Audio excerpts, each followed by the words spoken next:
BookTube? Well, even up in Vermont, it's Tuesday. And Tuesday is the day for tags on BookTube. Most of the rest of outside reality starts to dilate and get a little wobbly because there are very strong Lothlorien elements of this tiny wooded hamlet where I am with the bean. Time doesn't seem to work the same way when you're used to Boston. But nevertheless, I forced myself to remember that it's Tuesday, and there are plenty of tags flying around out there, but one has gained more traction than any of the others. And since I am a sexy YouTube influencer, I only care about what's popular. So, I've seen a million people do this tag, so I thought I would try it myself. It's the end of the world tag, end of the year tag. And it was originally created by Ariel Bissett, I think, years ago. And it's one of those perennial tags. You do it every year. And I've seen a million channels do that. If I remember, I'll leave links to half a dozen of them. But it's all about wrapping up your reading year. So let's see how I do. I've got them on the iPad here. Question number 1. Are there any books you started this year that you need to finish? We're off to a rocky start. Because I don't tend to start and then need to finish books. I tend to start them and then finish them. I read very, very fast. And I devote my whole concentration to it. I devote many, many hours to it. And that's true even in Vermont. Once we've finished talking about books over, a glass or two of wine, once we've watched Wheel of Time or whatever on the big screen TV, then the Bean and I retire to the room. It's not fair to her for me to stay up until all hours out in a brightly lit living room with audio everywhere. She wants to sleep. She likes to sleep. I mean, she's really, really perky and energetic, but she likes to sleep about 20 hours a day. Maybe a little less than that, maybe 18 hours a day. So it's not right anyway to her. So usually, even here, even as with all the fun at hand, usually once I retire to our little room, I just read for a while, and that stays true. So I'm not in the middle of any books, is what I'm trying to say. I am hardly ever in the middle of any book. It's certainly not like a lot of you who have lots of other things to do with your time. I don't have anything else to do with my time. But almost all the rest of you do have lots of other things to do with your time. So when I talk to people like that, they tell me what books they're working on. They've usually got one on the nightstand and one that they're reading otherwise. And I have no disdain for that at all. It's just the way most people's reading lives are. They can't just polish off a book like eating a meal. Then question number 2 is, do you have an autumnal book to transition into the end of the year? And again, we're off to a little bit of a rocky start because I don't do seasonal reading. Not really. There are books that I like to revisit, but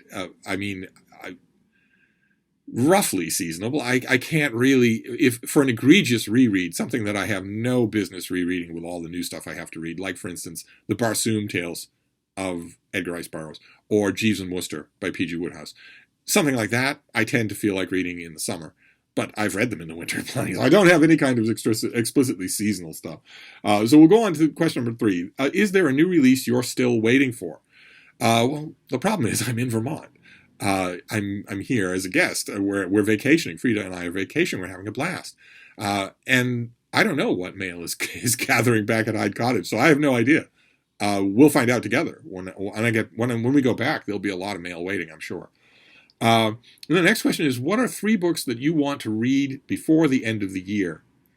And there's another question as well. These next 2 questions are basically the same, which is to talk about the books you want to get to before the end of the year. And I have more than 3. There's a list of things that I still want to get to for this year. Like, for instance, Crusade in Europe. Vintage Books is reprinting Dwight Eisenhower's book, Crusade in Europe. Some of you probably have the moldering old hardcover up in your attic, or your grandfather does. It's a weird book. Only Dwight Eisenhower could have made the war in Europe in World War II boring. But I'm interested to see why Vintage reprinted. I'm interested to see what kind of job they did. And I haven't read it in 50 years. So, I can certainly stand a little boredom to read it again. It's not every day. I mean, now it is, but for most of history, we don't have records of the great generals writing their own books about what they did. So it's important anyway, even if it's a little bit on the dull side, just like Eisenhower. Then the next one is The Bright Ages by Matthew Gabriel and David Perry. And this is a new revisionist look at the Middle Ages, at the so-called Dark Ages, hence the title, saying that they were full of color and light and invention. We saw that there have been a couple of books like that in the last couple of years. Re-estimating the Dark Ages and in terms of their intellectual achievements, their architectural achievements, all that sort of thing. I have a little bit of a thin wick when it comes to these kinds of books because they're built on a straw man. Anyone who knows anything about history knows that the Dark Ages is just a term that was invented for grade schoolers. It's a bit of a straw man. No one is saying that those ages were benighted. Not through and through, not stem to stern. And so if you set that up as something to rebel against, it tends to make your book feel a little facile. But the couple of books like this that I have read recently have been pretty good. So I'm hoping that the Bright Ages will be. Then what else do I have here? Oh, yes. Avian Illuminations by Borea Sachs. Book about birds in literature, birds in human culture, birds in art. Looks to be fairly... I mean, there are a million bird books every year, but this one looks to be a little bit on the iconoclastic side, a little bit eccentric. And that would be great. I absolutely love that kind of thing, when somebody feels free to voyage away from field guides and just give personal stuff, personal interactions. We'll see. I'm a sucker for bird books anyway. Then the next one is the Silent Village by Robert Pike. And this is a history title about the Aurador sur Glane massacre of World War II. So the very end of World War II is after the Normandy invasion, when a village in France was suddenly down the road came a Nazi armored division, tanks and lots of heavily armed men, and their leader was a psychopath of the worst Nazi kind, and he had been told on shaky intelligence that there was a Nazi officer being held captive somewhere in the area. That was the justification that he used, because I think he probably thought there was a chance he would end up in front of an international court of law that was threatening to hang him by the neck until dead. Now, that didn't happen because he and all the other murderers he was with ended up dying on the Western Front against the invading Americans. But they rolled into this town with murder on their mind. That's all it was. There was no reprisal here. There was no seeking to negotiate with kidnappers or anything like that. They separated the men from the women and children, put the men in big assembly hall type buildings and kept them just milling around in groups. And they put the women in the church of the village was old and beautiful, just a gorgeous thing. They put the women and the children in that church. And then they waited around a while and laughed and joked, and then they opened fire on the men with machine guns and killed almost all of them. In the most brutal way imaginable. This is just an awful tragedy. It's a tiny detail in big, sweeping World War II histories.